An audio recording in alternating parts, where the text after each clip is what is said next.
Okay, so I want to practice the next day or two on all this stuff that you missed, and since we've already written in your book, we're just going to do it this way. And rather than me stand and lord over you, we're just going to try it this way and just see how it happens. All right, now I do not want your book in front of you because I want you to have paper, and that's it, paper and a pencil. All right, so this is the first thing we're going to do, because I took these mostly from your book. So you've got the answers in your book. Some you got wrong, some you got right, blah, blah, blah. So first of all, this is what I want you to do. And on your paper, I want you to write this right here, find the factors for these numbers. Write that. You don't have to write the example, but write this and then write 1, 2, 3, 4 all the way to 10. And on each one, put the number. And now your answer is going to be, on each one of these, your answer is going to be written like this. Okay, so this is your number. So right here's your 10. So you're going to, on your paper, you'll put 10 colon and you'll list the factors. Now, let's talk about these factors. Now remember, a factor, let's see, hang on. Okay, so a factor, remember it's factor, I'm just going to put F. Factor times factor equals the product. Remember that? All right, so we're just going to say that 10 is your product. So you have blank times blank, factor times factor equals your product of 10. Okay? So when I say write the factors for a number, I mean write everything that you can do to make this. So in the case of 10, you can only do 10 times 1, which every number you can do that. So we never really, the only one we consider would be, the number itself. The other would be 5 times 2. Okay, so the only factors you have for 10 are going to be these here. So to write those, you'd put, I can't do it really well, but on your paper you'd put dot dot. You'd list every one of these factors in order from least to greatest. So you'd list 1, comma, the next one is 2, the next one is 5. I'm having to do this with a mouse, so it's hard. The next one is 10. Now, the best way then to look at this, let me show you, is, okay, you've got them written in order. You wrote them down this way, or however you can do it. Okay, you know that the first number and the last number go together. 1 times 10 is 10. All right, and then you know this number and this number go together. Okay, 2 times 5 is 10. Now, sometimes they get bigger like this up here, so let's look at 12. This was my example. You know that the first number and the last number go together. You know that the second number and the next to the last go together, and you know that the middle numbers go together to equal this. That's how they're laid out. So that's a good way to check it, is to go back and make sure this one and this one make that number, and that this one and this one make that number, and that this one and this one make that number. And the best way, if you're just going to write them down rather than write all this out, is just to write, okay, so 1 and the number. Okay, does 2 go into this? And the reason the very first lesson we did was we talked about the divisibility rules. You can look at that in your book. It's on page 93 at the very top. It's right beside that kangaroo. And frankly, that would be a really good thing to write down. You could write on a piece of paper. You could even cut that out if you wanted to, or write it on a note card, because you got to know those. You have to know those. So anyway, we had to learn those first in order to do this, because you say, well, is 12 divisible by 2? Well, we know that this is an even number, so yes, we know definitely 2 can go into it. All right, is 12 divisible by 3? Well, the rule says that if you add these two digits together and it equals something divisible by 3, then it is divisible by 3. So 1 plus 2 is 3. 3 is divisible by itself. So yes, it's divisible by 3. All right, if it's divisible by 2 and 3, then we know it's divisible by 6. You'll just have to read over those rules. But that's how you're going to do all of these. All right, you're just going to write the factors out, just like I showed you there. Factor times factors product. And you got to think of all the things, all the factors that equal those. And then once you find them, just write them in order. Okay? All right, so if you want to go ahead and do that, you can pause it and do that and then turn it back on and we'll work on these right here. All right, so these right here, 5/9 of 72. All right, now I can't write a fraction on top of each other on this because, I mean, I guess I could if I did it this way. 5/9 of 72. Okay. All right, so basically always think of this as 1. So what is 1/9 of 72? You know that it is 8, right? Right? But what if you have 5 of those 8ths? That's what you have. I won't tell you the answer. That's what it is. Think of this one. What is 1/8 of 40? Okay, but what if you have 7 of those 8ths? That's how you think of those. All right? I have no idea why this turned red. But this right here is talking about square numbers. Okay, so we were talking about all these are squares. They're perfect squares. So I'm going to take a small one like 9. Okay, I'm going to show you why 9 is a perfect square. Now, like I said, all of these are perfect squares. I'm going to show you why. Somewhere on here, I can turn this paper into something else. And that's what I need to do. I don't know where to change it. Wonder if it's this over here. I don't know. Somewhere I can change it, but I'm not going to. Okay, so, well, I really need to change it into a different kind. I can change it where it's like, it's got lines in it, and that's what I really need to do to show this to you, but I don't know if I can change it while I'm recording. Oh well. All right, so we're going to make a box. Well, a square, perfect square. Okay, now this is why these are perfect squares, and I'm using 9 as an example because it's easy. Okay, it's going to show you why these are perfect squares. Okay, so you basically think of a perfect square. Okay, let me change my color. All right. Here we have a perfect square. Now, it's not perfect because I had to draw it with the mouse, but we're just going to pretend like it's perfect. All right, so 9 is a perfect square because if you have 1, 2, 3, 1, 2, 3. Now, how many perfect squares do I have inside this perfect square? There's 9, and we know that because we can just go 1, 2, 3, 4, 5, 6, 7, 8, 9. But if it's big, like maybe 144 or even bigger than that, it's going to be hard to just count each one of those. So the best thing to do is to figure the area.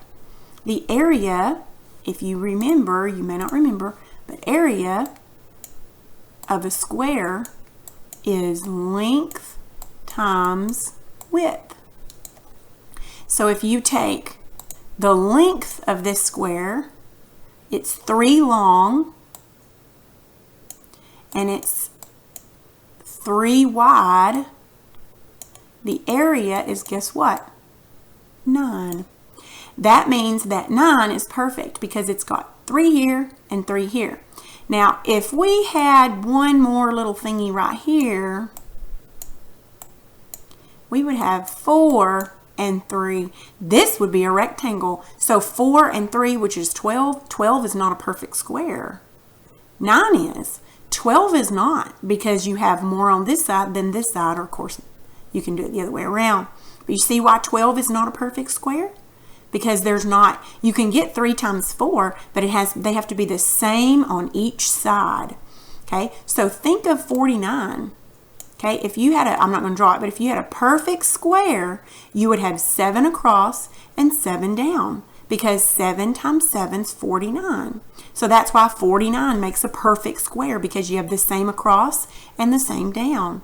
Same thing with 16. 16 is a perfect square because you would have 4 across and 4 down.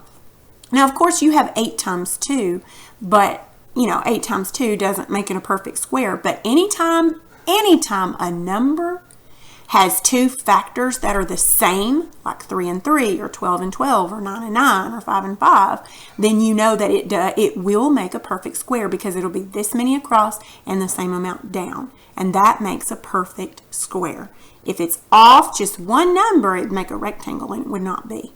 All right, so for each one of these, you need to pause this, and you need to write the factors for these square numbers, the factors that make them square. Now for 144, it's going to be 12 times 12. Now there might be another way you can get 144. This is divisible by 2, so it would be 2 times something. I don't know. You'd have to divide it to see. But 2 times another factor won't make that a perfect square. But 12 and 12 makes it a perfect square. So on this one, you'll put, on your paper, you'll put 144 equals 12 times 12. So that's what you'll do on each one of these. Write the 2 factors that make them perfect squares. Okay? So pause it while you go ahead and do that.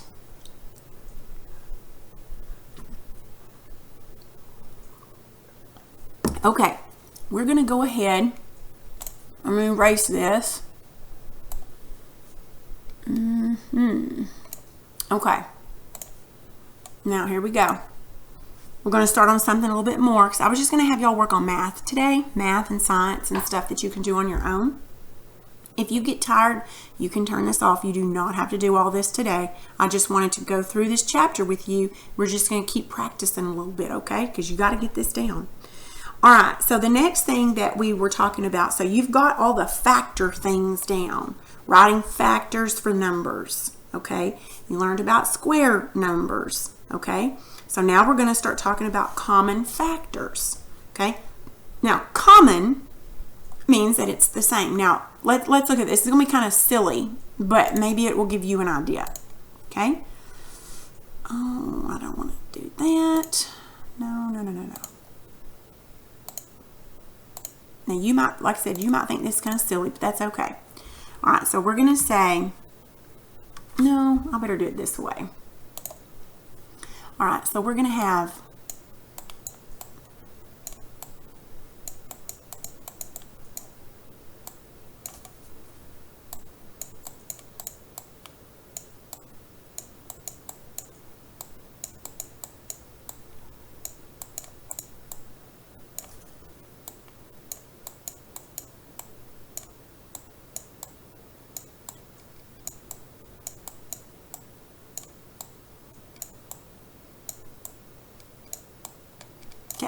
just because I don't have any more room, we're just going to stop right there. All right. Each one of these people is different. Okay? Different people. But there's one thing that makes us common. What is that? We're different. Some of us are girls. Some of us are boys. Some of us are kids. Some of us are adults. Okay? Some of us are young. Some of us are old. Okay? Some of us have long hair. Some of us have short hair. There's all these different things that we have that make us different. But there is one thing and one thing only. Well, we could list all the things that we have that are different. Okay? Hair, age, height. What else is different? Weight. Some of us are heavier than others. Some of us are light. Okay, and we could go on, naming all the things that are different. But we have one common thing. One that is common. We all share the same last name. Okay? Now, I'm not going to finish writing it, but you see what I'm saying. Each one of these would be Turner. Now, we could put hair underneath all of these, but it would all be different. We could put age underneath all of these, but it would all be different. Height and weight, they'd all be different. But if we put the last name under here, they're all the same. So what's common to us is our last name. It's the only thing that makes us common. Okay? That's what we're doing with numbers. Like I said, you might have thought that was kind of weird, but I just needed to show you what's common. Okay? All right, so now we're going to think of the numbers 9 and 12. Okay? Now remember when we started this earlier today, we were writing the factors for 9 and the factors for 12. Okay? Now they're going to have factors that are different, and they're going to have at least one, maybe some more, that are the same. Just like we would have some of the things that would be the same. Some of us have brown hair. Okay? That is common. It's not common to all of us, but it's common among some of us. Some of us wear the same size shoe. Okay? That's not common to all of us, but it's common among some. But we all have at least one thing in common. Okay? So what we're going to do is we're going to think of the factors of 9, and we're going to write those. Remember, factor times factor. Okay? So let's write those. What are some things that you multiply to get 9? This should be easy. Okay? You can multiply 1 and 9, and what else? 3 and 3. Of course, we only write that one time. That's how my teacher showed me how to write. I know it kind of comes out weird, but that's the best way to do it. And it's what taught me, so maybe you need to do that. Okay, now for 12, we know we have 1 and we have 12. Okay, we know that 2 and 6, we know 3, and we know 4. And that's it, because 5 doesn't go into 12, and then it starts at 6, and there's nothing else after that. All right, so now what we're going to do is we are going to circle everything that's common for 9 and 12, okay? Everything that's common. All right, 1 and 1 is common. 3 and 3 is common, and that's it. So the common factors for 9 and 12, the common factors, okay, not the greatest common factor, just the common factors are 1 and 3. It's our common factors, okay? All right, now here's what we're going to do. I'm going to write down some numbers, and I want you to do the same thing on your paper, okay? All right, I want you to give me the common factors for 15 common factors, just like I just did, 15 and 20. Pause it and go.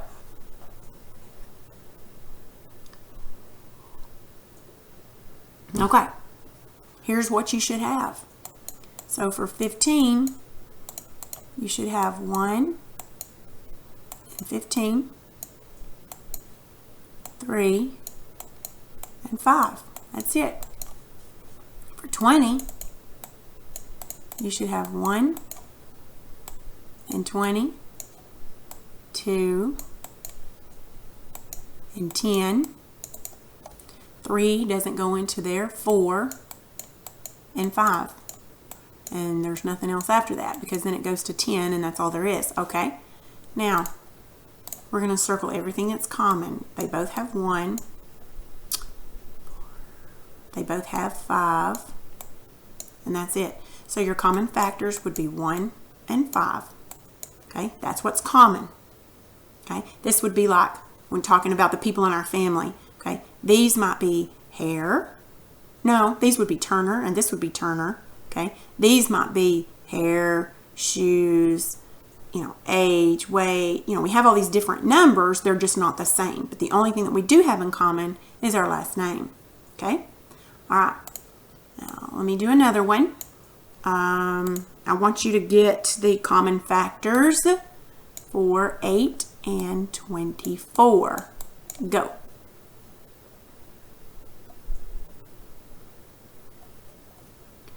All right, so for 8, you'd have 1, 2, 4, and 8. For 24, you'd have 1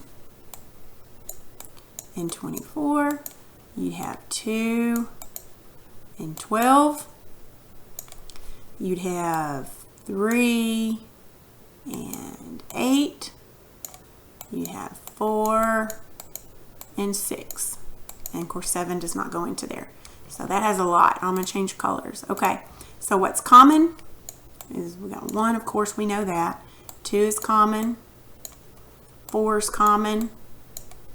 8's common. That's it. So your common factors for 8 and 24 is 1, 2, 4, and 8. Okay? Well, maybe you could say these are hair, shoe size. These are some of the things they have in common. Okay, we'll talk about the greatest common factor in a little bit. That would be like the last name. Okay? All right, now I hope you're getting the hang of it. All right, let's do another. I want you to do 10 and 40. Greatest common factor, go. No, not greatest common factor. All the common factors. All right, for 10 and 40. 1, 2, 5, 10, 40 would be 1 and 40, 2 and 20, 3, 4 and 10, and 5 and 8. And that's as far as it goes, because then from 8 it goes to 10. It just goes up from there. All right, so what's common here would be, of course, 1. 1's always common. You got 2. Your 5 is common. And your 10 is common. So your common factors are 1, 2, 5, and 10. Those would be your common factors for those numbers. All right? All right, so I'm hoping that you don't need any more practice on that. All right, so we're going to cancel out of there. Okay, now let's talk about, right quick, let's talk about prime factors. Okay, prime factors. Prime, oh goodness, prime means, you remember? They only have 2 factors only. And it's always the same. 1 times whatever the number is. And it equals the number. Okay? This, when this is the only thing that equals something, it is prime. Okay? Remember that. All right? So can you think of 4 prime factors? All under 10. Okay, we don't do 1. 2's prime. The only way you can get that is 2 times 1. What about 3? One more. If that's what you said, that's correct. Those are 4 prime numbers under 10. Okay? All right. Good. I think you got prime numbers down. Do you remember what they're called if they're not prime? If they're not prime, they're composite. All right. Now we're kind of skipping over the review and stuff. Well, you know, the different reviews that you had. And I know this is long, but I just wanted you to do some math today. All right. Now this is going over reducing fractions and using the greatest common factor to do it. Now we talked a whole lot about reducing fractions and making them simplified. Okay, let's take, and this is not in your book, I'm just making this up, let's take 8/10. Okay, basically you need to think of all the factors they have in common and choose the greatest one they have in common. Now, let's stop right there for a second. Now we're going to write the factors, just like we've been doing. For 8, it's 1, 2, 4, and 8. For 10, it's 1, 2, 5, and 10. Now, we know that when we look at this fraction, you just need to know that when you look at it, it can be simplified. When you look at a fraction, if the 2 numbers have anything in common other than 1, anything else in common, they can be simplified down. That means this is not lowest terms, okay? Terms means the numbers, okay? These are not the lowest numbers. We can go down, okay? So you can write the factors out and you find the common factors, okay? Just like we've been doing. They have 1, they have 2, and that's all they have in common, just 1 and 2. Okay, now we know that we can't divide them down by 1 because you just can't do that. So the greatest common factor, remember these are common to them, the greatest, the biggest one is 2. So we're going to divide both of these down by 2 in your mind is the best way to do it. It's just divide in your mind. Okay, 8 divided by 2 is 4. Okay, 10 divided by 2 is 5. Now these numbers have nothing in common. They can't be divided down anymore. 5's prime. When you get a prime number in your fraction, you know you're done. Okay, because you can't divide it down. Not unless the other number has that prime number in common. Sometimes that might happen, but for the most part, you're not going to. Okay, let us do another one. Oh my goodness. Okay. All right, so let's think of, let's do 12, oh good gravy, 12/15ths. Okay, now what we're going to do is we're going to try to think of the biggest number they have in common. Okay, we may just have to write them down. And sometimes when I was a kid, when I was doing this, I would have a sheet of paper that had a ton of these written out with their, you know, with all of their factors so that I didn't have to keep writing them. I would just write them down and keep them. And that way I could go back and look at their factors. And that's how I learned it. All right, so we'll write the factors for 12. Okay, we know it's 1, 2, 3, 4, 6, and 12. Okay, for 15 we know it's 1, 3, 5, and 15. Okay, what do they have in common? Well, they have 1, but we don't really count that anymore. What else do they have in common? They have 3 in common. So divide both of these by 3. 12 divided by 3 is 15 divided by 3 is, well, bam, there you go. And that is simplified. You can't get any more simplified than that because they don't have anything in common. All right, let's do another one right quick.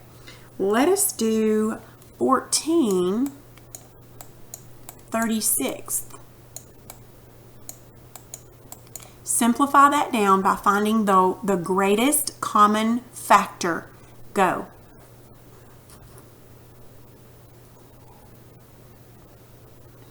Okay. If you're not done, pause it until you are. Okay. Let's think of the numbers that they have in common. Just list the factors. Okay, we know 1, 2, 7, and 14. Okay, for 36, we're going to have a lot for this one. Let's scoot way out here. See, 2 goes into 36 because this is even. So 2 times, what is it, 18, I think? 3 goes into 36 because it's 3 and 12. 4 and 9, and 6 and 6. Of course, we just have to write one of those. And then it starts at 9 and goes up. Okay, so our common factors besides 1, we have 2, we have, they don't have 3, 4, 6, 9, 12. Okay, so it looks like 2 is the common factor. Okay, so we'll divide both of these in our minds by 2. 14 divided by 2 is 7. 36 divided by 2 is 18. So 7's prime, and there's nothing in common here, so 7/18 is as far down as you can go. Let's do one more. All right, let us do let's do 18/30ths. Whoops. Okay, now I'm going to have you pause it and find the greatest common factor and then simplify them down. Go.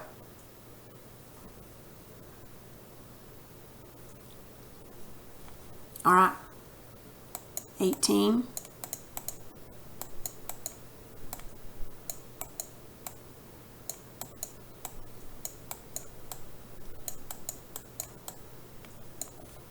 $30.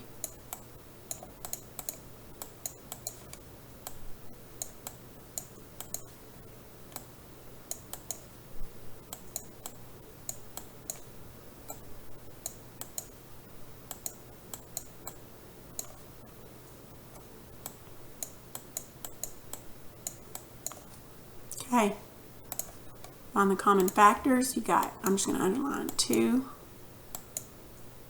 3, 6. Okay, that's as far as it goes. 1, 2, or just 2, 3, and 6. Okay, but the greatest is 6. Okay, now let me show you something. If you divide these down by 3 or 2, it'll be fine. You can do that. It's just the answer that you get will not be in lowest terms. You'll have to divide that down again. So it's always important, if you're looking for a simplified terms, it's very important to use the greatest common factor. Okay, so if you divide these, just say you divided these by 3, each of these by 3, you would get 6/10. Well, guess what? 6/10, they have something in common too, and you could divide that down further. See what I'm saying? Okay, so and the same thing is if you would have divided those down by 2, it would have been 9/15. Well, 9 and 15 have 3 in common, and it could be divided down. But because 6 is its greatest common factor, divide both of these by 6, and you get 3/5. Well, both of those are prime, so that's as far as you can go. That is lowest terms. Now, it still means it's, these are equivalent. Don't forget, these are the same amount. It's just this shows it in the lesser amount. Okay, the lesser terms. Does that make sense? All right. Let's see here. I don't want to go too much, but I really wanted you to do more math. Reducing with greatest common factors. Let's do this just for the heck of it. Okay, I'm going to type these to make them a little better. I don't know why this keeps coming up. Okay, I'm going to type these numbers, and I want you to, now it's going to be 9/18, but I have to write it like this, okay, because I can't put it on top of each other. I want you to simplify these, okay, as fast as you can. In your mind, divide them by the biggest number they have in common.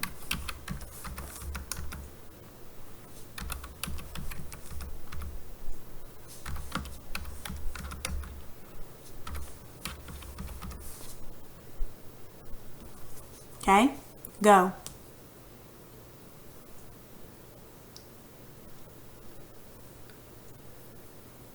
Okay. Now right here, this should be your final answer should have been half, 1/2, 1/2. This would have been 1/5. This would have been 1/3. This would have been 1/3. This would be 1/8. And this would have been 1/8. Now, did you find anything odd about all of these answers? Anything at all? They all started with 1 when they were simplified. 1/8 or 1/2 or 1/3. Here's why. If you have a fraction, say you have 9/18. Always, when I say simplify these, the first thing you do is you say, when you look at these, you say, is this a factor of this? Why, by George, it sure is, because if you think of the factors for 18, you think of 1, 2, 3, 6, 9, and 18. Well, by George, 9 is a factor of 18. If that's the case, if the top number is a factor of the bottom number, and you should get to where you can just look at it and tell. If that's the case, then you just divide both of those by that number, which automatically makes this a 1, because the top number divided by itself is 1 always. And then divide that one. In this case, it's half. Okay? All right, so let's think of a different one. Oh, this is dumb. Okay, let's think of a different one right quick. Let's think of 6/30ths. Okay, simplify this. Obviously, they have something in common. They're both even, we know that. But 6 is a factor of 30. So automatically divide by 6. It's a shortcut. Let's think of 12/36. Okay, you should be able to just look at that and say, oh yeah, well this is a factor of that, because 12 times 3 is 36. So automatically divide by this number, which gives you 1 on top, and then this would be 3. Okay, does that make sense? Those were the ones that we did with the shortcut the other day. Okay, all right, so I know this has been a really long lesson. You might not have even finished it all today, and that's okay. But tomorrow we're going to finish up doing a little bit more. If you want to, we might actually even do it tonight, just do it together and kind of go over it, because the rest of this chapter was going over finding, just simplifying fractions in different ways, which we'll do later, okay? All right, so I hope that wasn't too much for today, but I think that'll be good.